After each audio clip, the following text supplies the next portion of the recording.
ప్రభువైన యేసుక్రీస్తు నామమున అందరికీ ప్రైజ్ ద లార్డ్. నేటి హెబ్రోను క్యాలెండర్ వాగ్దానము జకరియా గ్రంథము 10వ అధ్యాయము 6వ వచనము. నేను యోధావారిని బల సౌరులుగా చేసేదను, యేసేపు సంతతి వారికి రక్షణ కలుగజేసి వారికి నివాస స్థలం ఇచ్చేదను. నేను వారి ఎడల జాలిపడుదును, నేను వారి దేవుడిని యెహోవాను. నేను వారి మనవి ఆలకింపగా నేను వారిని విడిచిపెట్టిన సంగతి వారు మరిచిపోదురు. ఇజ్రాయేల్ ప్రజల పట్లగా దేవుడు వారి మీద జాలిపడినటువంటి విధానము మనకి ఇక్కడ కనిపిస్తుంది. వారికి రక్షణను మరలా ఇస్తాను, వారిని విడిచిపెట్టినటువంటి సంగతి వారిని మరిచిపోయే విధంగా నేను చేస్తాను, వారి మీద జాలిపడుతున్నాను అని దేవుడు వారి గురించినటువంటి మాటలను తెలియపరుస్తున్నాడు. విడిచిపెట్టినాడు యూదా ప్రజలను, ఇజ్రాయేల్ ప్రజలను విడిచిపెట్టినటువంటి వాడుగా ఉన్నాడు దేవుడు. వారి యొక్క మూర్ఖత్వమును బట్టి, వారి యొక్క చెడు కార్యములను బట్టి, వారు జీవించినటువంటి తిరుగుబాటు జీవితాన్ని బట్టి దేవుడు విడిచిపెట్టినాడు. మనకు యెరెమీయా గ్రంథం 29వ అధ్యాయంలో రాయబడుతూ వచ్చింది.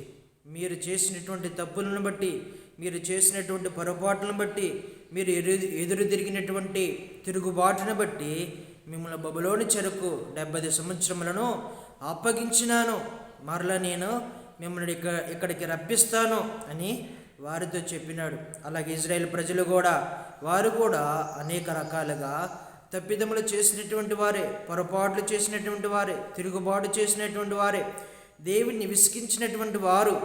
వారి మీద జాలిపడి ఇప్పుడు వారిని సమకూర్చి వారికి రక్షణ, వారికి నివాస స్థలములు ప్రతీదీ సమకూర్చాలని దేవుడు ఇష్టపడుతున్నాడు.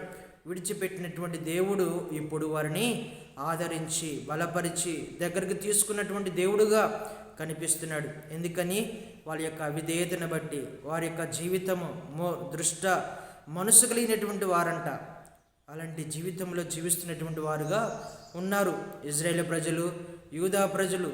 ఇప్పుడు యుద్ధమును కలుగు చేసి వారికి విజయమును దయచేసి వారి మీద జాలిపడి వారిని విమోచించినటువంటి దేవుడను నా ప్రజలు, నా యొక్క బిడ్డలు అని ఇక్కడ సంబోధిస్తున్నాడు. తర్వాత ఇక్కడ చూస్తే వీరు ఇలాగా చెరలోనికి వెళ్ళటానికి దాదాపుగా 200 సంవత్సరములు బబులోను చెరలో ఉన్నటువంటి వారుగా, అశ్షూరు చెరలో ఉన్నటువంటి వారుగా ఉన్నారు. దాదాపుగా 200 సంవత్సరాలు పైగా చెరలో ఉన్నటువంటి వారుగా ఉన్నారు. వీరు వస్తారా, మరలా వారి యొక్క స్వగ్రామములకు వస్తారా, వారి యొక్క నివాస స్థలాలకి వస్తారా? అన్ని జనులు కలిసిపోయినటువంటి వారుగా ఉన్నారు. రకరకాల ప్రజలను వివాహము చేసుకొని దారి తొలగిపోయినటువంటి వారుగా ఉన్నారు. దుష్ట సాంగత్యం కలిగినటువంటి వారుగా ఉన్నారు. విశ్వాసి అవిశ్వాసికి పొత్తు లేదు, చీకటికి వెలుగుకు పొత్తు లేదు. అలాగా దేవుని ప్రజలుగా ఉన్నటువంటి వారు, దేవుని స్వకీయ సంపత్తిముగా ఉన్నటువంటి వారు, దేవుని సొత్తైనటువంటి ప్రజలుగా ఉన్నటువంటి వారు చీకట్లో కలిసిపోయినటువంటి వారుగా ఉన్నారు. దుష్ట సాంగత్యములో కలిసిపోయినటువంటి వారుగా ఉన్నారు. లోకంలో కలిసిపోయినటువంటి వారుగా ఉన్నారు. ఇలాంటి వారు సమకూర్చబడతారా? ఇలాంటి వారు తిరిగి యెరూషలేముకి వస్తారా అనే ఒక ప్రశ్నగా మిగిలిపోతూ ఉన్నటువంటి సందర్భంలో నా జనులను నేను సమకూర్చేదను, ఏలవేసి అశ్షూరు యొక్క అతిష్పాదము నుంచి నేను తప్పించి వారిని సమకూరుస్తానని ఈ అధ్యాయంలో రాస్తూ వచ్చినాడు దేవుడు. ఇక్కడ వారు చెదిరిపోవటానికి, చెరలోకి వెళ్ళటానికి కొన్ని తప్పిదములు కూడా నాయకులు చేస్తూ వచ్చినారంట. చూడండి, జకరియా గ్రంథము 10వ అధ్యాయము 2వ వచనంలో, గొర్రెల మంద తిరుగులాడినట్లు జనులు తిరుగులాడి కాపరులేక బాధనొందిరి.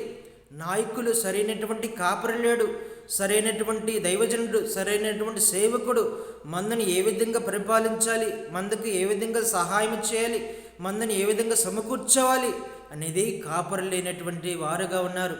అందుకని ఇజ్రాయేల్ ప్రజలు తమ యొక్క సొంత కాపరులను ఏర్పరచుకొని, సొంత దైవజనులను ఏర్పరచుకొని, సొంత ప్రవక్తలను ఏర్పరచుకొని ఎంతో భ్రష్టులుగా మిగిలిపోతూ వచ్చినారు. నేటి దినాల్లో కూడా సొంత బోధకులు, సొంత కాపరులను సిద్ధపరచుకునేటువంటి వారుగా, సొంత యాజకులను సిద్ధపరచుకునేటువంటి వారుగా, సొంత ప్రవక్తలను, సొంత బోధలను, సొంత పరిచర్యను స్టార్ట్ చేసేటువంటి వారుగా ఉన్నారు. వీళ్ళు భ్రష్ట మనుషులని మనకు యెరెమీయా గ్రంథము 3వ అధ్యాయంలో 17వ వచనంలో రాయబడుతూ వచ్చింది.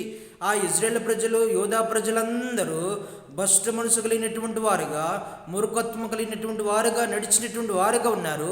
ఇప్పుడు అలాంటి మూర్ఖత్వము, దుష్ట మనసు నుంచి తప్పించబడి యెరూషలేముకు గుంపులు గుంపులుగా వస్తారు, నేను వారిని సమకూరించి వారిని రప్పిస్తాను అని దేవుడు అక్కడ వాగ్దానం చేస్తూ వచ్చినాడు.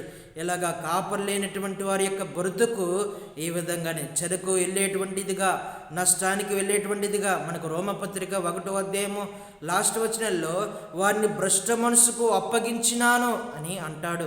నేటి దినాల్లో కాపరు లేనటువంటి వారి యొక్క జీవితాలు భ్రష్ట మనసుకు సరైనటువంటి కాపరి విధానము, సరైనటువంటి కాపరి యొక్క విధానంలో లేనటువంటి వారి యొక్క మనసులు భ్రష్ట మనసులుగా మిగిలిపోతూ ఉన్నాయి. వాత వేయనటువంటి మనసాక్షిగా మిగిలిపోతాడు. దేవుడు వారిని అపవిత్ర ఆత్మకు వదిలేసినారు. వారు ఎంత ప్రార్థన చేసినా, ఎంత ఆరాధన చేసినా, ఎంత దైవికమైనటువంటి విలువలతో మాట్లాడుతున్నప్పటికీ వారిని దేవుడు విడిచిపెట్టినాడు. భ్రష్ట మనసుకు వారిని అప్పగించినాడు. కారణము కాపరు లేనటువంటి విధానము. ఇజ్రాయేల్ ప్రజలు సొంత కాపర్లను, సొంత యాజకులను, సొంత ప్రవక్తలను ఏర్పరచుకున్నటువంటి విధానాన్ని బట్టి అక్కడ వారు ఆత్మీయంగా ఎదగలేకపోతూ వచ్చినారు. అందుకని ఇక్కడ సరైనటువంటి కాపరి లేడు, సరైనటువంటి దైవజనుడు లేడు, సరైనటువంటి గొర్రెలను పరిపాలించేటువంటి రాజులైనటువంటి కాలంలో ఉన్నటువంటి వారుగా ఉన్నారు. తద్వారాగా వారిని సమకూర్చి మంచి కాపరిగా, ప్రధాన కాపరిగా, గొప్ప కాపరిగా ఇక నేనే ఉంటాను అని ప్రభువుని యేసుక్రీస్తు వారే ఈ భూమి మీదకి వచ్చి పవిత్రుడిగా, నిర్దోషిగా, నిష్కల్మషుడిగా, పాపంలో చేరక ప్రధాన కాపరిగా మన కోసం వచ్చినటువంటి దేవుడిగా ఉన్నాడు. కాపరుల వల్ల కాలేదు, వారు మోసం చేసేటువంటి వారుగానే కనిపిస్తున్నారు. కానీ నిజమైనటువంటి కాపరత్వము, నిజమైనటువంటి పరిపాలన, ఆత్మీయంగా నడిపించేటువంటి కాపరత్వము ఎక్కడ కనిపించట్లేదు. అందుకనే ప్రధాన కాపరిగా, గొప్ప కాపరిగా ప్రభుని యేసుక్రీస్తు వారు ఈ భూమి మీదకి వచ్చినాడు. తర్వాత చూస్తే 4వ వచనంలో చూస్తే 3వ వచనంలో నా కోపాగ్ని మండుచు కాపర్ల మీద పడును. కాపర్ల మీద పడుతుంది. కాపరు సరైనటువంటి ప్రజలను, మందలను పరిపాలించట్లేదు, పోషించట్లేదు, సమకూర్చట్లేదు, వాళ్ళని ఆదరించట్లేదు.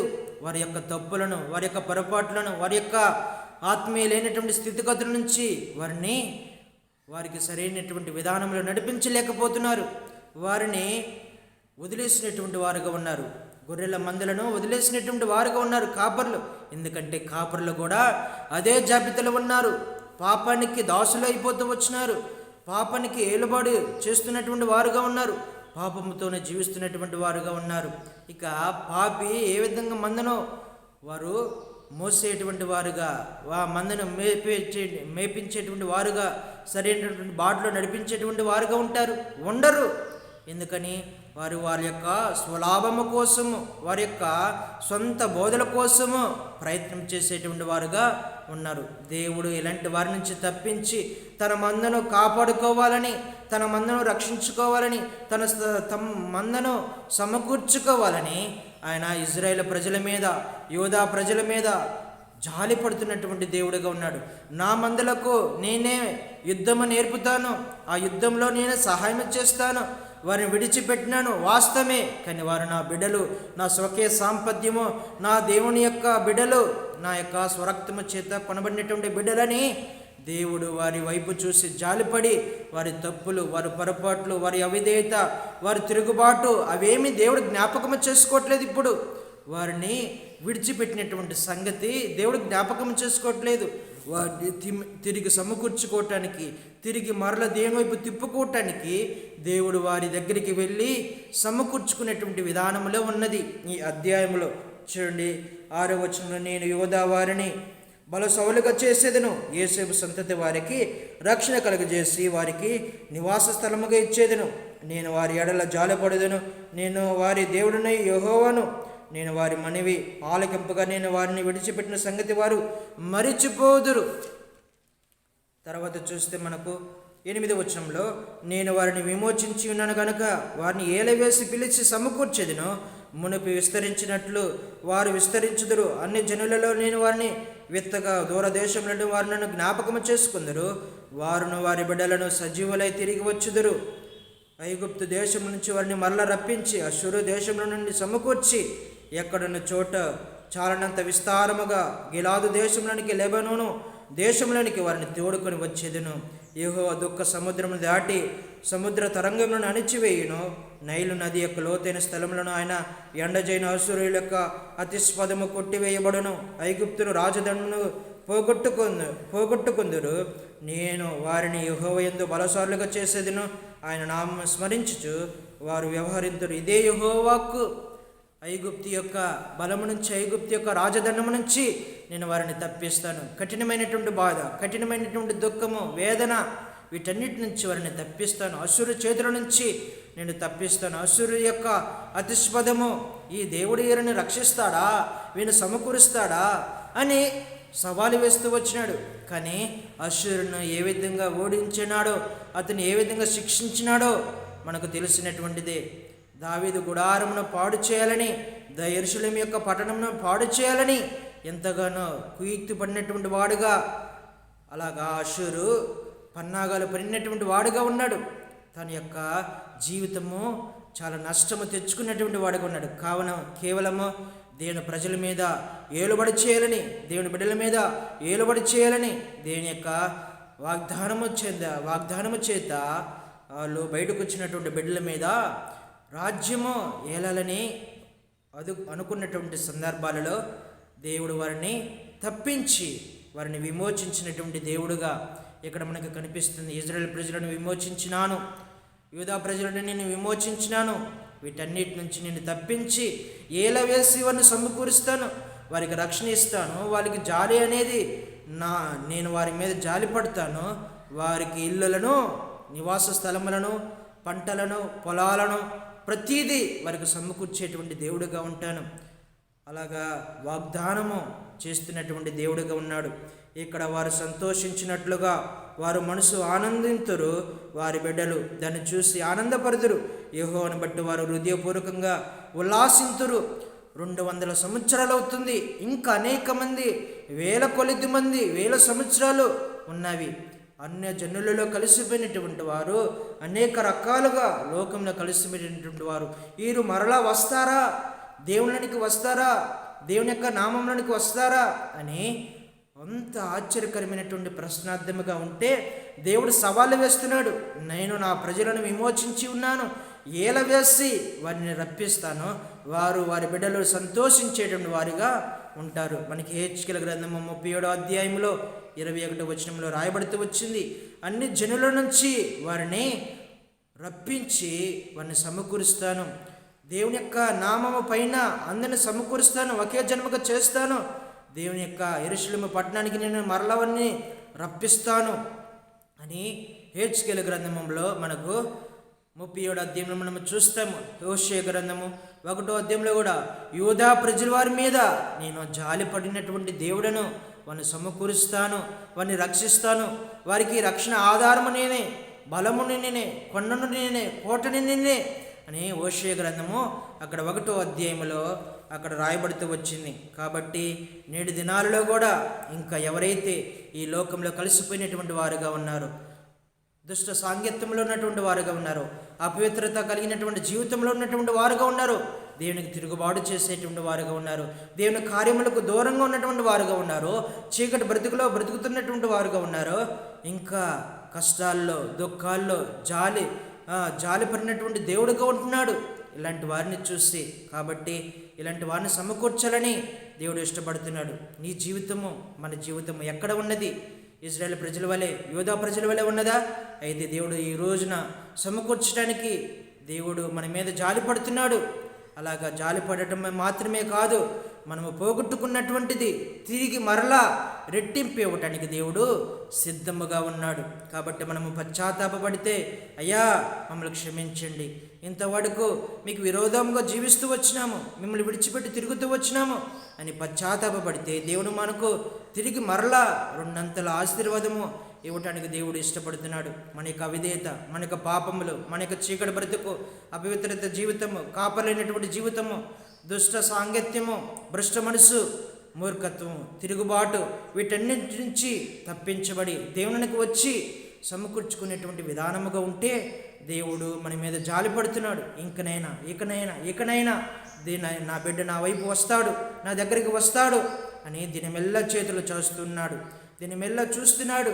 కాబట్టి మన యొక్క బ్రతుకులు మారాలనే దేవుడు ఆశ కలిగినటువంటి దేవుడుగా ఉన్నాడు. అలాగా బబులోను చెరల నుంచి, అశ్షూరురాజు యొక్క చెరల నుంచి దేవుడు వారిని తప్పించి విమోచించినటువంటి విధానాన్ని బట్టి వేసి వారిని సమకూర్చినాడు. అలాగా దేవుడు మనందరిని కూడా సమకూర్చాలని ఇష్టపడుతున్నాడు. కష్టాల్లో ఉన్నా, దుఃఖంలో ఉన్నా, నువ్వు ఎటువంటి పరిస్థితుల్లో ఉన్నా సరే, ఇలాంటి చెప్పుకోలేనటువంటి వేదనలో, కృంగుదలలో, చిరగలేనటువంటి జీవితంలో ఉన్నా దేవుడు సమకూర్చడానికి ఇష్టపడుతున్నాడు. నిన్ను విడిచిపెట్టడు దేవుడు. తల్లి అయిన విడిచిపెడుతుంది కానీ, తండ్రి అయిన విడిచిపెడుతాడు కానీ, బంధువులైన విడిచిపెడతారు కానీ, భార్య, భర్త, వీరందరూ, పిల్లలందరూ విడిచిపెడతారు కానీ నేను ఏమాత్రమును విడువను, ఎన్నడను ఎడవాయను అని దేవుడు వాగ్దానం చేస్తూ వచ్చినాడు. ఆయన స్వకీయ సాంపత్యముగా ఆయన యొక్క స్వరక్తం ఇచ్చి మనం సంపాదించుకునేటువంటి దేవుడు మన మీద ఎంతో ప్రణాళిక, ఎంతో గొప్ప నిబంధన ఉన్నది. మన మీద జాలి కలిగినటువంటి దేవుడిగా ఉన్నాడు.